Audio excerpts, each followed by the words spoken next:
Hello, Philip. Charlie, new. Good evening. High Priest, Charlie, how are you doing? Charlie, we're there inside, oh. We're there inside. Bibia Boko. Everything Me, I mean, you cool. say France at two akuma. But Charlie, We're in we a still day. move We're on. in a day. Against yeah, but we're in a day.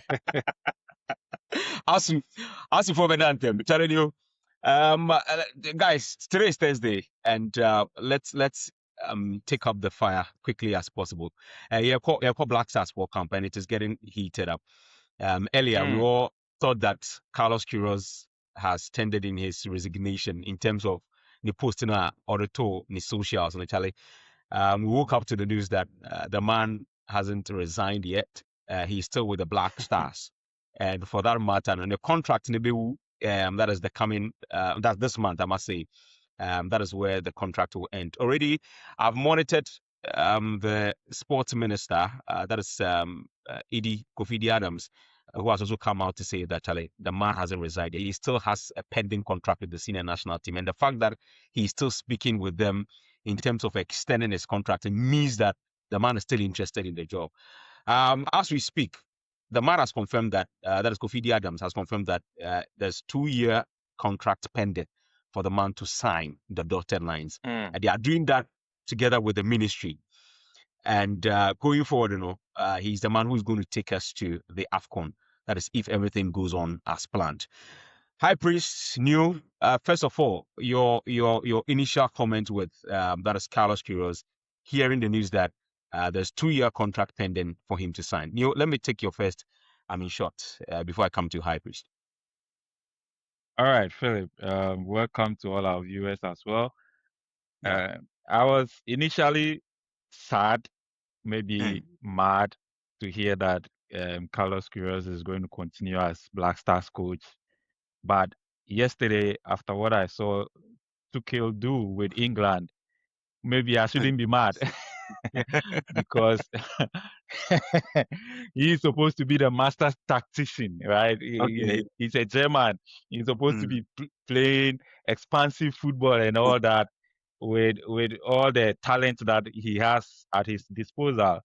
And we saw what he did yesterday. I know we'll come to it. So Yeah. based on that, I'm not too mad because if we are going for a defensive coach, then maybe you might that's where football is currently going. A lot of coaches are going back to the basics, but I thought that we wanted to go with someone that will more align with the football philosophy of Ghana, which, as we know, has always been the expressive, expansive football, showing our skills, playing with flair.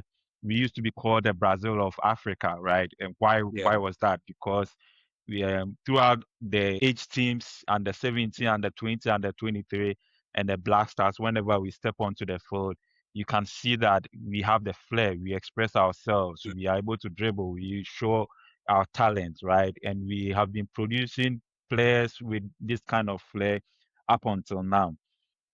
I understand the appointment of Carlos Queiroz just before going into the World Cup because we needed a big name after Otoado had been sacked. We needed someone who can step in within a short term and be able to deliver a good form of result for us in that short space of time, right?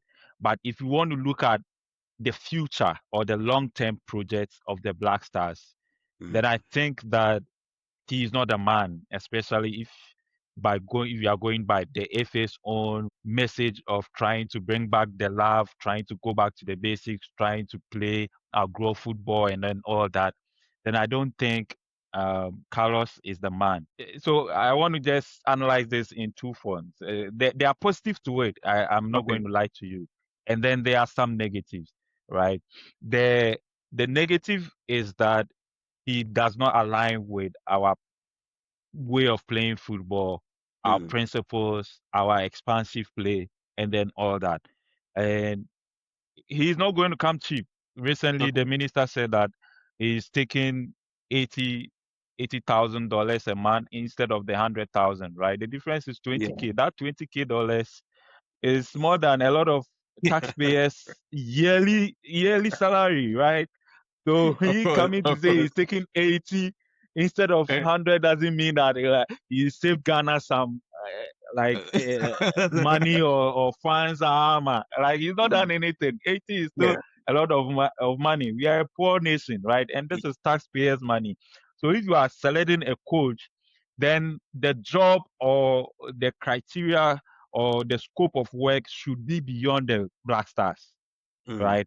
It should be a coach that will coach the Black Stars and will be able to transfer the skills, knowledge, even to the underage teams, right? Okay. That coach should be able to take the under 23s to the upcoming Olympics. That coach should be able to transfer the philosophy into the under 20 teams and then the under 17 teams.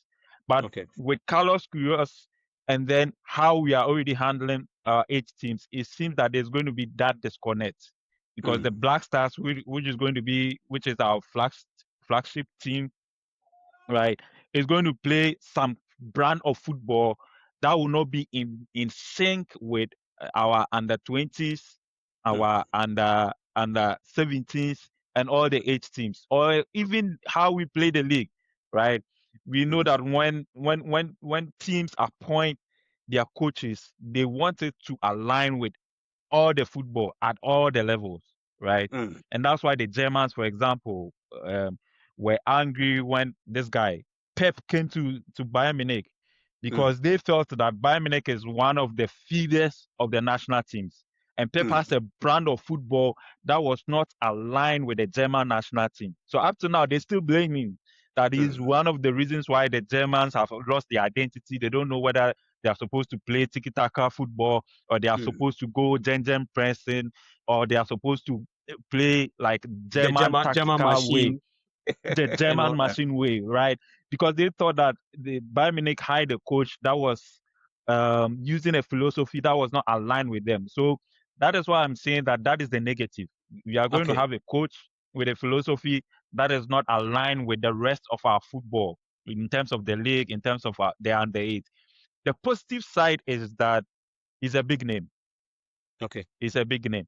And in the World Cup and how it went, I can see that he's a coach who was able to stamp his authority. Of course, he didn't know the players. He had very limited time. So he would definitely seek input from those who were already around in terms of which players to call up and then order.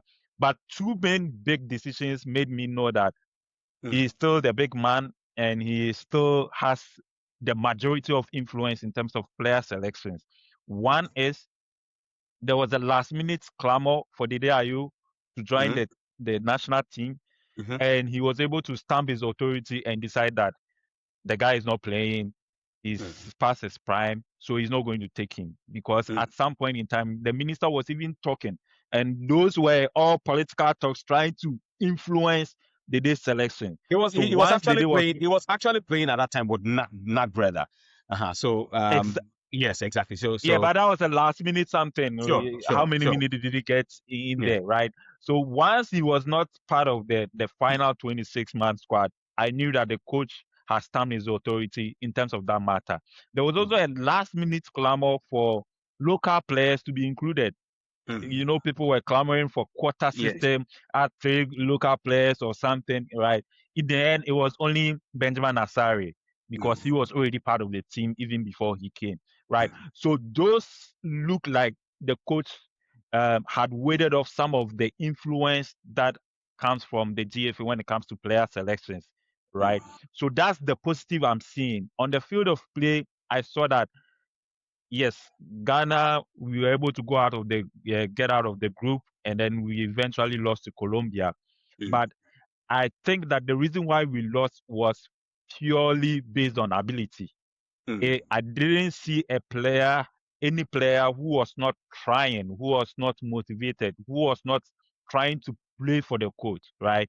All those shortcomings were based on the fact that maybe on the field of play were not superior to their opponents. So in terms of the playing body, I see them respecting the coach because during Otoado's time, it was clear that some of the players were questioning some of the tactics of the coach. They were not happy playing with some other players that had been good. So you could see a bit of lackadaisical play on the field of play, right?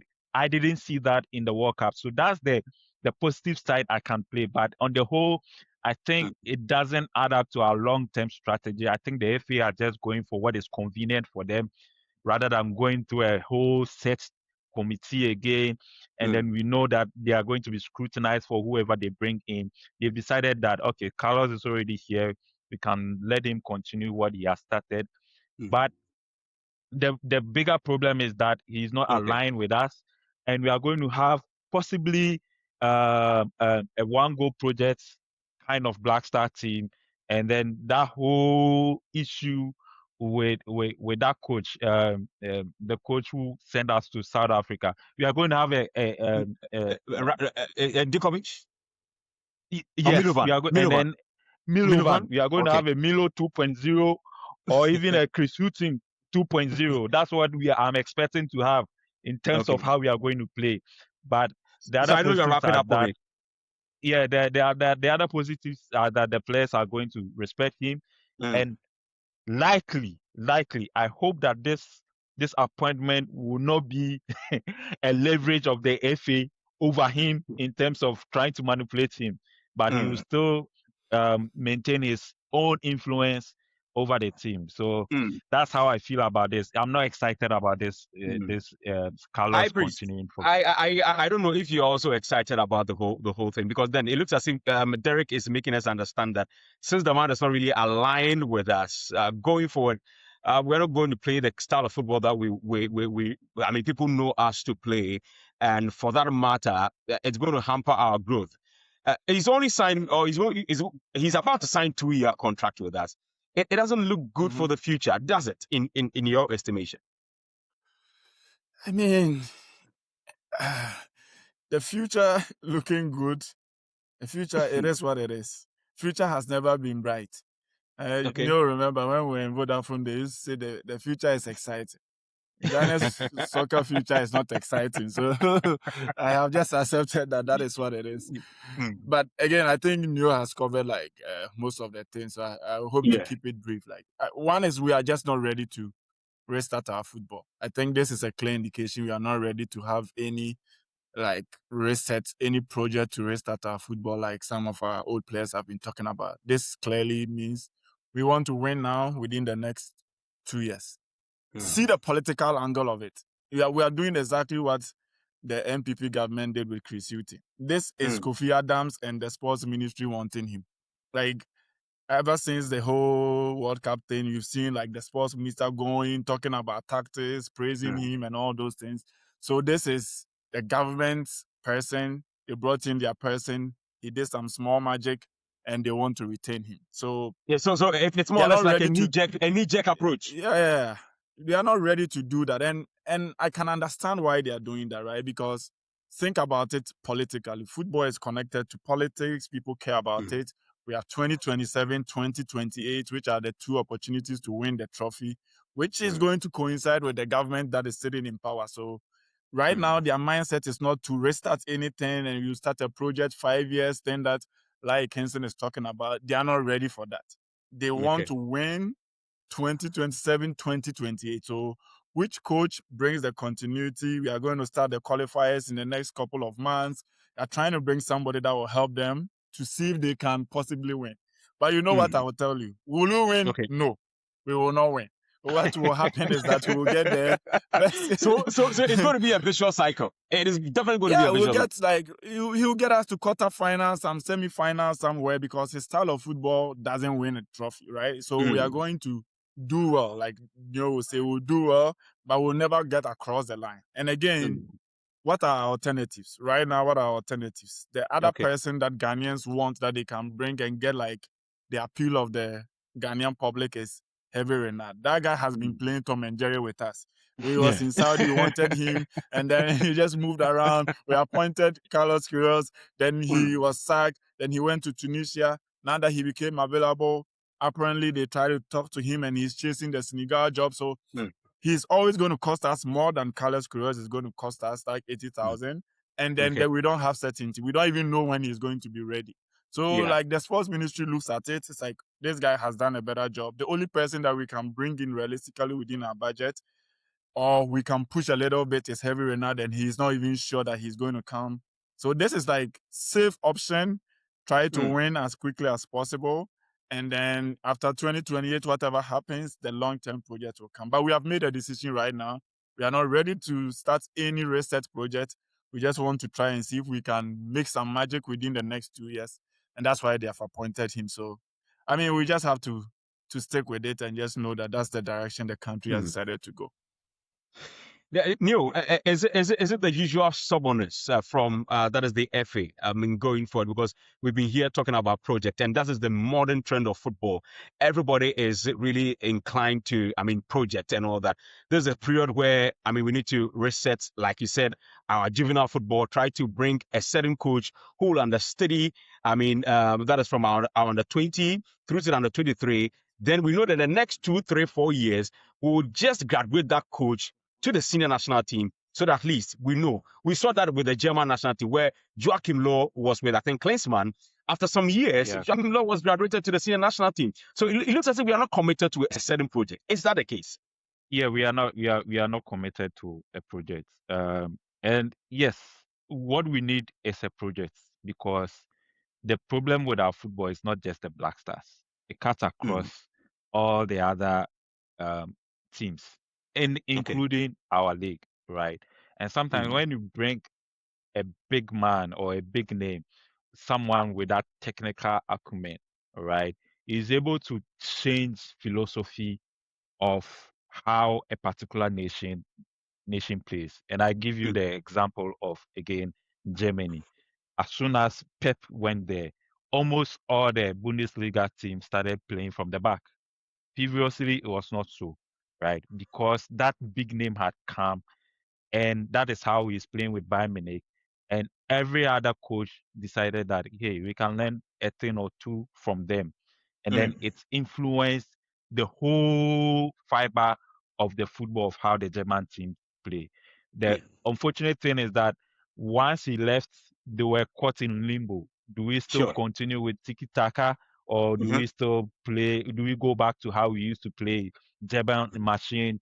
Depend on free kicks, crosses, high speed efficiency, and then all that, efficiency, and then all that, right? So that is that for them. But what we are doing is we cannot call it a project. We just need a coach for the Black Stars, and we've looked at the pros and cons, and we've gone for someone with a name, but will not cost us so much.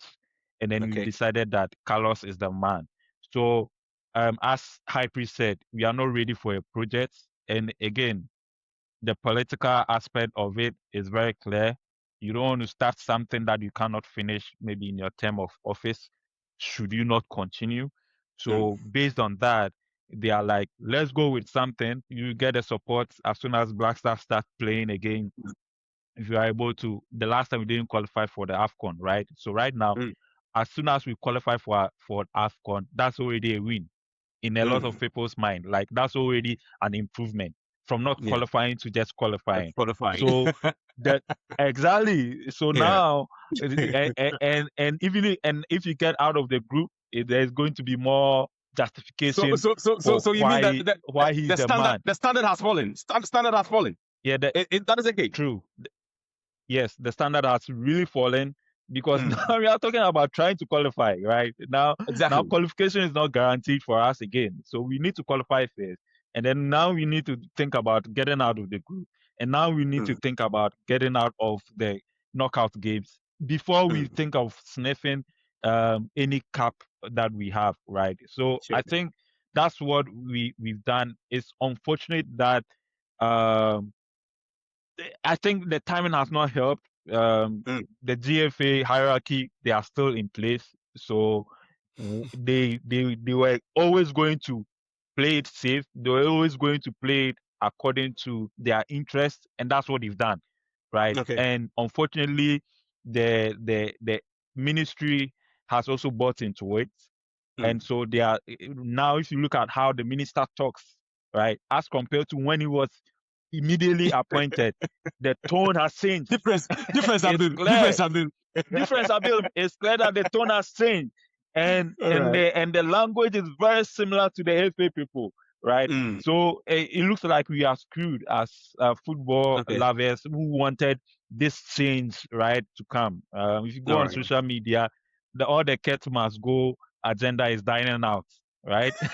Because they are doing their thing. I actually So give them 3 it's weeks. unfortunate, but yeah, it's unfortunate, but it is what it is. But we can't call this All right. a new project. Now, High Priest, I want to find out from you. I mean, the Black Stars, in fact, they stand to get, or the Ghana Football Association stand to get 30 million. This is out of the usual conversation we want to have. What are you expecting the FA to do? Because we are complaining about pitches, we are complaining about not producing. I mean, players, quality players. To feed our national team and all that. Neil, I like it when he said that the Ghanaian players ought to be expressive enough, and we are not expressive enough. If you look at our players, the likes of, I don't want to be mentioning names, but you know them. Very, very much robotic and all that. Ghana football, it is not growing for us as far as our Black Stars are concerned. And I don't think that this is only one man's job, Carlos Queiroz's job to come and do. It starts from the grassroots. What are you expecting that $30 million to be used for? Is it yet another borehole for pitches and all that? Aluta continua. A quick one on that one. I don't know what Philip is asking me. Whether asking me what on paper we should use the money for, what I expect that the money will not be used for anything. No, the money will not be used for anything. The money will go into people's pocket. That's what I expect to happen. So I think that thing is very clear. Like, we know what we are supposed to do. Will we do it? Like, clearly we won't. There will be no investment in grassroots soccer. There will be no, like, I don't even know, like, this money will come and they will not even fully account for it. By the time you realize, we don't know where the money went to. So I think it's evidently clear, like Ghana has said, that we are not ready to run the project. We should first, if we wanted to run the project, start with the technical directorate and start like restructuring that side and figuring out where our football philosophy would go and how to hire people through under 17 ranks to under 23 and start like even developing some few pitches. I mean, if we gave this money to Right to Dream and all those people to even invest in scouting talent, it will help. But trust you me, this money will not go anywhere. Nobody will know where the money will go to. They will distribute the money to the regional FA chairman and all those things so that they can get them to vote for them. And then that's how the money that's how football people will say that, oh, everything is fine. He's looking in our interest. So the money will not, it's everybody's cocoa season now. Look at how all the Fredachi and all those people, they are talking and praising, because once the money drops into the coffers, what is their interest? Their interest is that whatever money that they put into their clubs, this is the time for them to get money back. And then everybody will take and just go somewhere with it. So, I mean, I don't want us to even spend time on that, expecting anything from this GFA. Nothing is going to happen. We'll go play the 2 AFCONs, and if it works out well for us, it works out for well. But there will be nothing that will come out of the 13. Just forget about it. We spent more than the 13 million. So I wish that the government could get the money back. But, you know, they will not give the government the money back. So we should just forget about the 13 million and just... Okay, anyways, gentlemen, let's quickly move straight to the World Cup. And it is getting closer to its conclusion this weekend. And we saw what really happened from Tuesday to that is Wednesday. I was expecting the French national team personally to go into the final, because we spoke highly of them, the attack of the French. And you know, what really happened? Spain gave them another magic wand of them. They didn't really expect that. But then they've beaten them 3 times in a row. Yeah. I'm going to leave the tactical aspect to High Priest to deal with it in terms of that match. But what I'm going to say is that I'm just going to piggyback on what Henry used to say, or what Henry has been saying, because I know where his allegiance is when it comes to the 2 goats, right? Sure. He always says that the team needs to score, not you, right? Yeah. That's what he has been saying. He has been preaching this whole World Cup. Teamwork. I'm also telling him the team needs to win, not you. Right? That's where I'm starting my argument from. The team needs to win. This is a straight bullet to Mbappe. A straight bullet to Mbappe. As I J5 No. Listen. Leave my Listen boy to where I'm alone. coming from. Okay. I'm not for this match. I'm not going to talk about tactics. I'll leave the Okay. tactics to High Priest. All right. Same for the England match. I also Mhm. have my own theory. That one I Mr. Bridges. have shot for 2 kilos. So I'll come to him later. Okay. But since 2023, Yeah. when the captaincy was handed to Mbappe, Mm. France have not had a sniff of any trophy. Mm. It's not coincidence. It cannot be coincidence. Mm. Mm. He was with PSG I was about to go there. just before he left. Just before he left, Madrid were Champions League winners. Busy. He left to Madrid. What fact one? No. Where's the fact one? After he left to Madrid, Madrid have not sniffed Champions League. PSG has won twice, back to back, right? So what I'm saying is that this French team, they lost because there was no leadership. Forget about the tactics, but there was no leadership, right? I don't see why Griezmann should not be part of this team. Yeah, he's old, but he brings that leadership. He brings that calming presence. He would have been the player to say, let's not rush into tackles. The Spanish team are holding the ball. They are very good. Let's bid our time. When should we press? Let's press. Like he can Calm lead them the down. press, right? Cool bets. Yeah. Calm them down, right? N'Golo Kante could have played in this game and would have been a difference because your anchor man on the day was Tchouaméni. Tchouaméni, right? And we know that he as good as he is, he has his shortfalls, right? Kante played in some of the qualifiers and some of the friendly matches, and I didn't see that he had like his level has dropped such that he should be on the bench, right? If you look at the whole squad, what is lacking is leadership. As for talent, I'll give it to them. They have the talent in terms of attacking and even defending. Saliba and or even those on the bench, they are very good, but there is no leadership, right? And if your captain is Mbappe, then he wants to win, not the team. So that's why I said the team needs to win, not you. And I think that is what played into it, right? If you look at the Spanish team, they are a very young side, but who is their captain? Rodri, experience. Haaland is the bigger talent in the Norway team. Who is their captain? Odegaard, right? Sometimes, occasionally, you have your superstar being also a leader, and then you can grant him the captaincy. But sometimes, too, it just doesn't work, right? When Mbappe was on fire for this French team, others were leading. So that responsibility of leading the team, rallying them, if they are, it was said, it was not on him solely, right? All he needed to do was to bring his A game onto the field, and we saw what happened in that. But ever since he's been made a captain, when he gets to the crunch, where not only technical ability will take you across the line, but some kind of leadership, personality, and just maturity, you've seen that it's been lacking. And for me, I think that is down to Deschamps, because what he did, I think it was too quick to get rid of the old guys, Griezmann, Giroud. It was too quick. He should have phased them off gradually, right? Once he made that sharp changes, making Mbappe the captain, making sure that everything revolves around Mbappe, it brought some kind of animosity. He was able to manage with, well, kudos to him, right? Because the players who thought that they were not happy, they just simply resigned. But that is what has shown in this particular match, right? I'll leave the tactics to High Priest.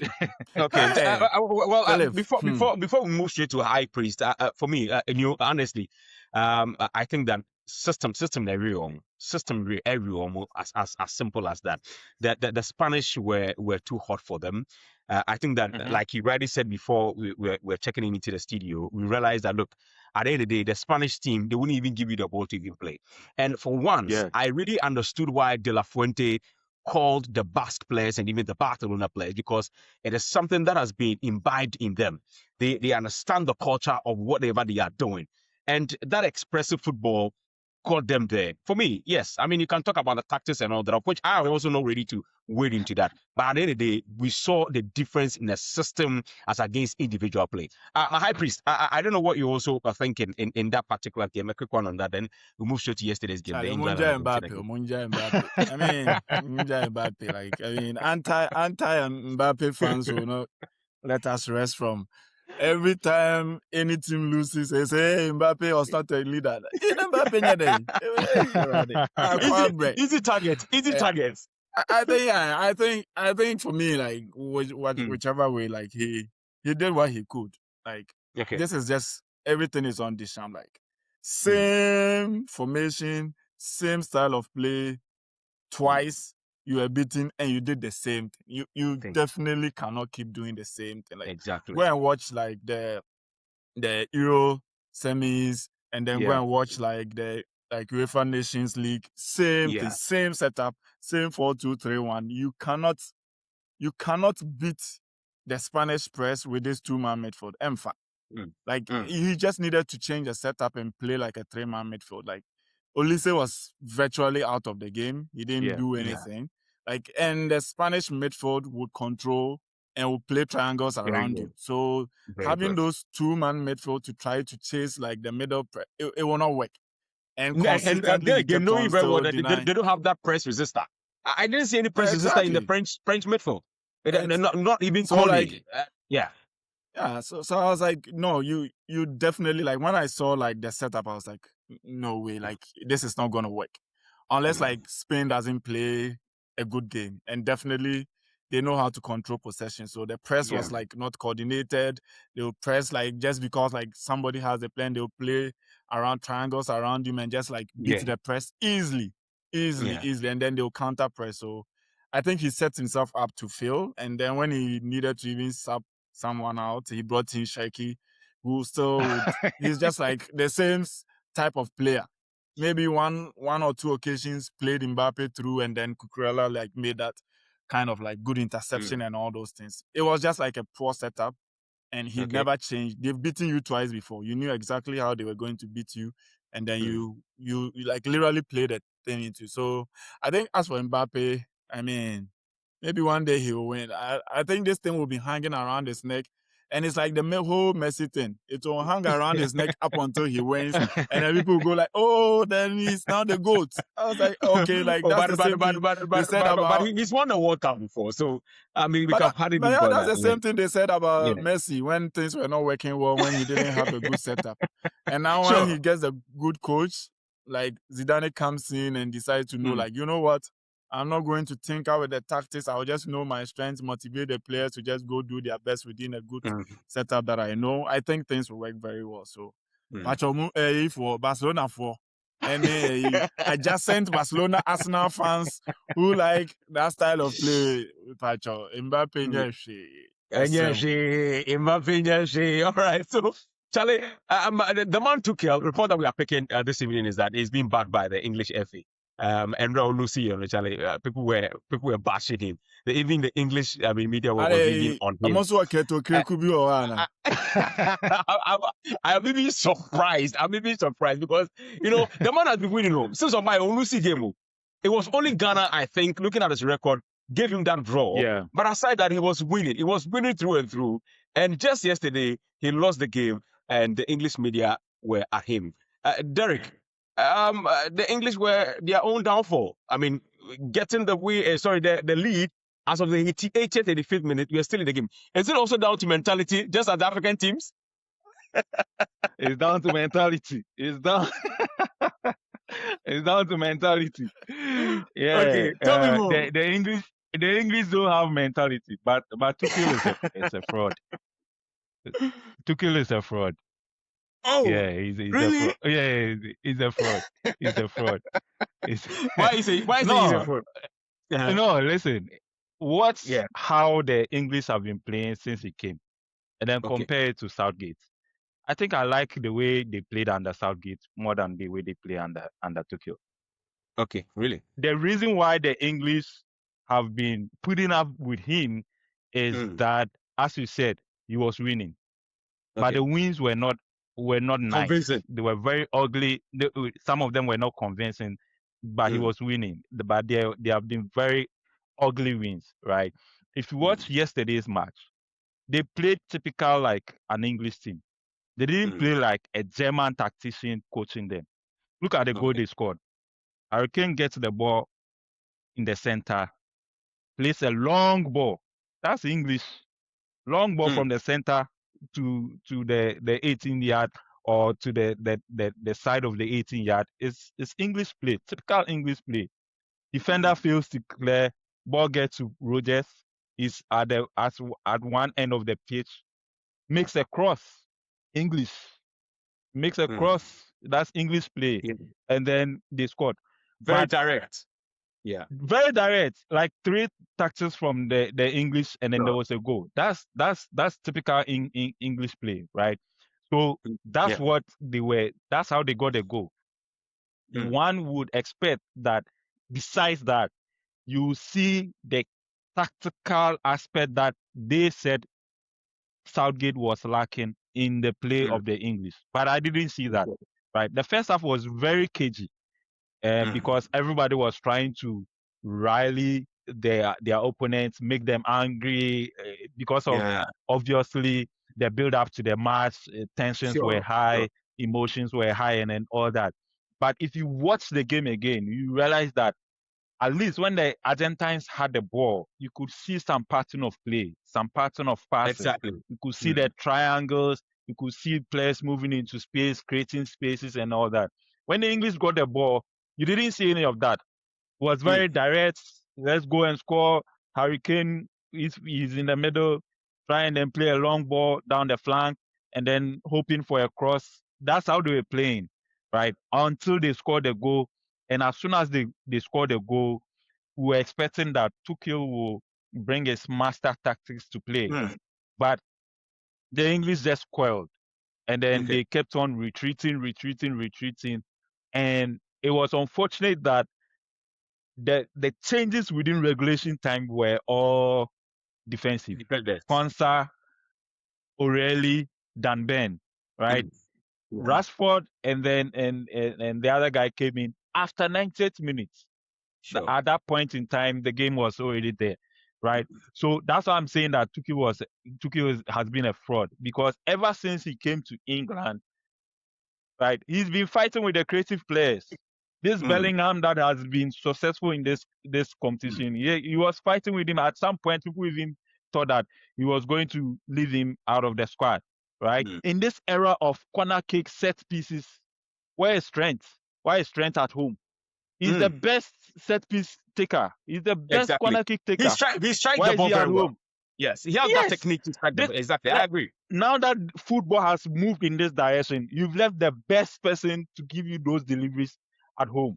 I know you're a Chelsea fan. He left Kopama at home, right? So it's like Cole wasn't in blistering form last season. For us, we understand. You're being diplomatic, I hear. But clearly it shows that when it comes to, I don't know if he has a problem with creative players, and that shows that he's an overly defensive coach.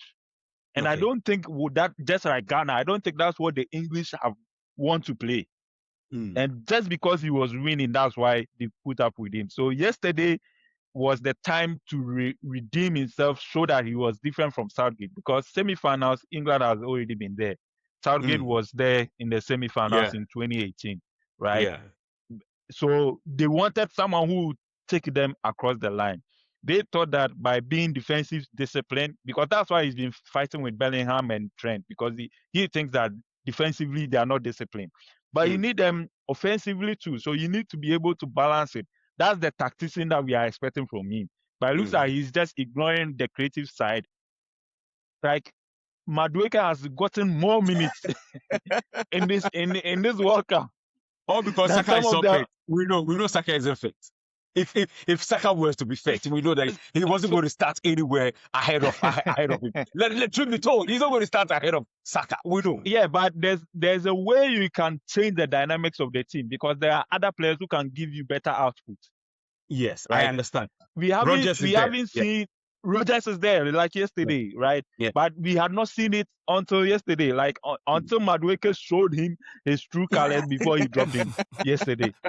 So for me, I think the English are right to come for his head because what they were expecting, they wanted an upgrade over Southgate. Southgate has always been a fine coach, right? You always get you to that in his own right. semi-final. In his own Yeah, right. in his own right. But they wanted someone who will be ruthless, who will show like better reading of the game, tactical master plan, and all that.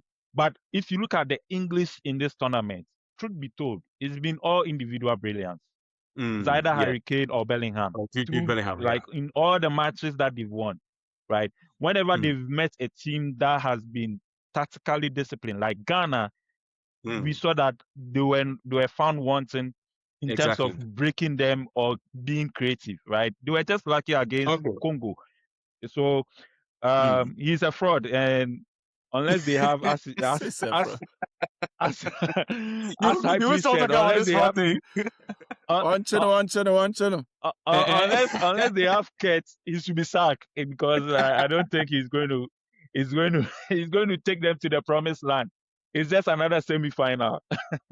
Yeah. So you go. I was listening. Go on, High Priest. Go on. Yeah, I was saying like apart from like Tuchel's like obviously like tactical, I wouldn't even call it. I don't know to call it ineptitude or whatever he was thinking. Like also, I think I like blame the players. Look at the first goal. Like they had 7 players in the last line of defense. Like 7 players. So beyond everything, I don't think, I know like he set up defensively, he should have been more expressive and all those things, but I don't think all of it is on them. Like, if you realize like Jess Spence, as he went towards like Messi, the next 2 players to Jess Spence were your forward lines, Gordon and Kane. Like, I'm like, what the heck are you doing there? Like, you have 4 players in the, like all the other 4 defenders in that 5-man defense were already in the box. Yes. 2 of them were not marking anybody. 2 of them were closer to like the other side, like checking on those players. You had like Bellingham and then like O'Reilly like marking 2 midfielders in there. I don't know what Kane and Gordon were doing there. So when Anderson drifted, obviously like it's Messi, he's drifted to the right because they changed tactics, like moved Messi centrally to like on the right flank and they started overloading the right. So for me, I don't blame like Anderson when he shifts to go in because Messi will cut in and just shoot. So he needs to go there. But after he makes that pass, I don't know what's like Kane and Gordon were doing in that box, marking who? You are supposed to provide an outlet. Even if they won, if they win any defensive like action, you are supposed to provide an outlet. You are sitting in the box, in the 80-yard box, as the 2 attackers that are supposed to be doing what? Knowing exactly that there are other players. So as like an elite team, you've been playing football for a long time. You're not only defending like the ball, you're also defending the next pass. You saw that Enzo was there.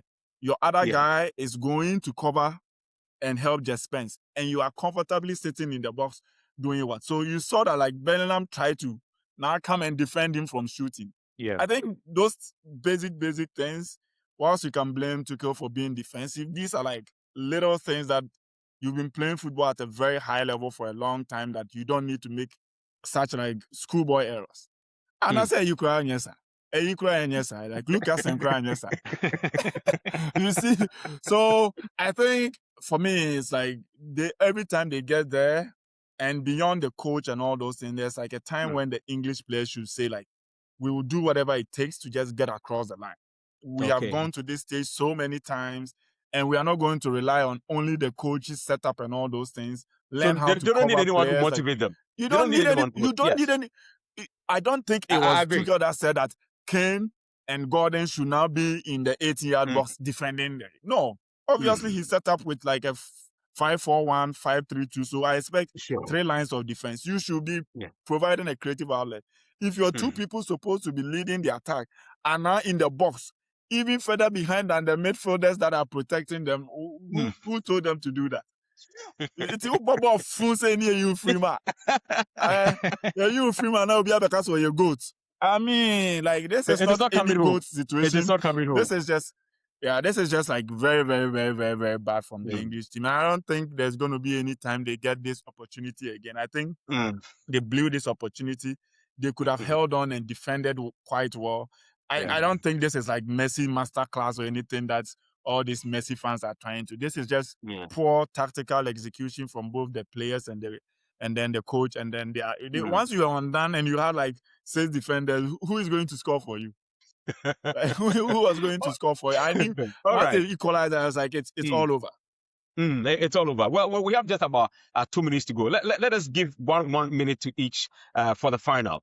Right now, it is Argentina, Spain going into the final. I don't know whether Lionel Messi will be able to, win for the second time, or it's going to be Yamal who is going to lift it for the first time. Now, Yamal, we need the and the Cristiano Ronaldo fans know but hey, who are you rooting for? Yamal so ne Cristiano Ronaldo, they say they do or no so. Masa me picture they be say Cristiano Ronaldo say unya afcon obobo ana unya afcon obobo. Telling you, Charlie, the final is upon us. Argentina, Spain. It's going to be a cliffhanger of a tight one. Myself, will be very. But it looks as if I'm tipping the Spanish slightly ahead of the Argentines. Yeah, I think everything points to the fact that Spain will win. From what I'm saying, because this Argentine team, they concede chances and then they concede goals, right? The difference. So far, they've been the comeback kings in this whole tournament. But the difference in facing Spain is that, one, they are very good defensively. So they are not going to give you chances to get back. And then, two, they are not going to give you the ball after they've scored. If Spain scores first, you are not getting the ball to come and be whooping in crosses like every 2 minutes, right? You won't even get the ball for you to you probably will start shooting from the center line because that's where you can get closer to their pole. So I think based on that, I'm tilting towards Spain winning. But I know that FIFA and a certain in literature they call it poetic justice or fairy tale ending can happen.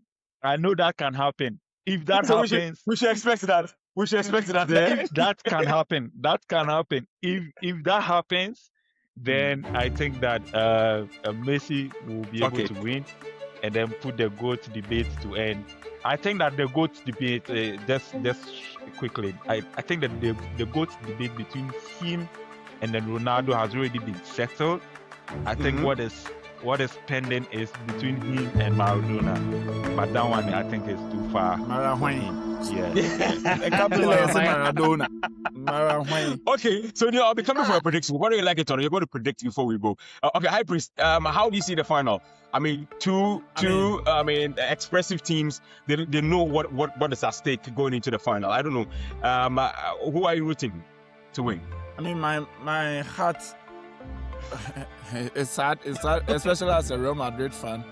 I don't know. I don't care about any of them winning. Let me as I told, I wanted France and England, but I find it will be with family. But my heart says Spain, but my mind tells me Argentina might just get things across the line. Like it's just they have a matured way of like performing. Okay. And I love that. You'll be surprised how they would hold themselves very well, because like what Spain relies on is always like their midfield and controlling possession and all those things. I think Argentina sets up in a 4-man midfield with Messi and like Alvarez and all those things, and I think they'll put in the work in the midfield and try to haggle them as much as possible. Destabilize Rodri. I can see them rushing into Rodri and bumping him, and they can get all these tactical fouls because they bring in players from the bench and they are in the same mode of play. So they don't mind getting lots of yellow cards in the finals. Anything to destabilize you, they will do it, and they might just get across. But whichever way this goes, whether Messi wins or not, he is not the GOAT. So let's all know he's not the GOAT. He just comes second. Of course, like he and Ciro's debate was not a debate. I think he is better than Maradona in terms of the things that he's done, but he can't touch Pele with a 10-foot pole. So that's where it will rest. His goal to always be second to Pele, and we are in okay. Well, with the maturity bit, I think I agree with you when it comes to the Argentines. They know how to pick their moment, and they have this team spirit, which is also helping them going forward. Despite everything that the school of thought that Derek wants us to believe, I think that the Argentines carry some kind of momentum, know how to pick their moment, and they have some maturity around them. Guy, your final, words in terms of your prediction, then I'll take that of High Priest. Predict here so that it will be on record. Who is winning? Spain to win 2-0. 2-0. Spain to okay, win High Priest. 2-0. 2-0. Okay, High Priest, what about you? Argentina 2-1. Argentina 2-1. Okay, I'm also tipping Spain to win 2-1. Spain to win 2-1. Charlie, gentlemen, thank you very much. Oh, Somebody catch us there.